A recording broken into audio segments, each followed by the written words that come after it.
விஜயகாந்த் நினைவிடத்தில் மரியாதை செலுத்திய பிறகு நாம் தமிழர் கட்சியின் தலைமை ஒருங்கிணைப்பாளர் சீமான் செய்தியாளர்களை சந்தித்து வருகிறார். அந்த காட்சிகளை பார்க்கலாம். தலைவராக இருந்து திறம்பட செயலாற்றிய பெருந்தகை நம்முடைய கேப்டன் அவர்கள்.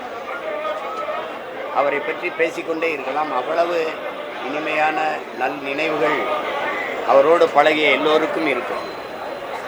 அப்படி ஒரு மகத்தான மனிதரை நாம் இழந்திருப்பது என்பது மிகவும் துயரமானது.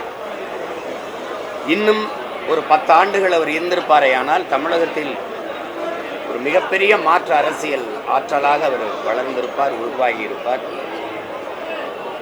அதை தமிழ்நாட்டும் தமிழ்நாட்டு மக்களும் இழந்து விட்டார்கள் என்றுதான் நான் சொல்ல வேண்டும்.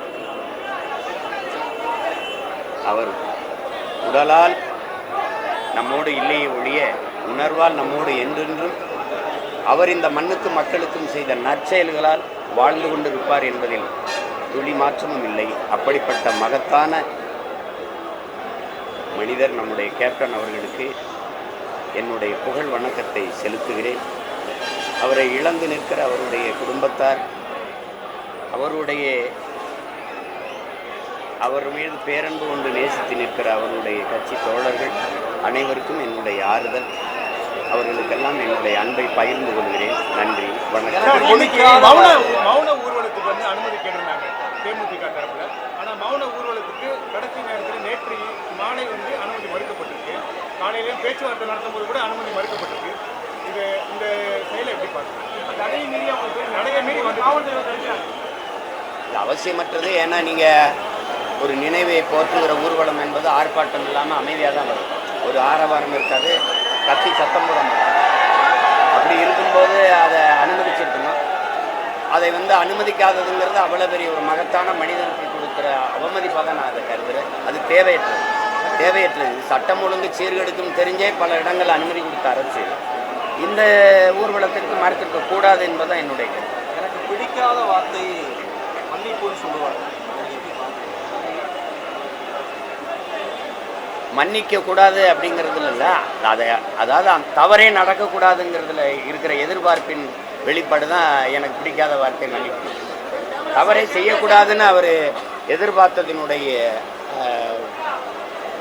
எதிர்வார்த்தை தான் எனக்கு பிடிக்காத வார்த்தை மன்னிப்பு. ஏன்னா மன்னிக்கிறவன் தான் மகத்தான மனிதன் இருக்குது. அதை தாண்டி அவர் சொல்கிறாருன்னா தவறு செய்யக்கூடாது அப்படிங்கிற அந்த எதிர்பார்ப்பிலிருந்து சொல்லியிருக்காரு.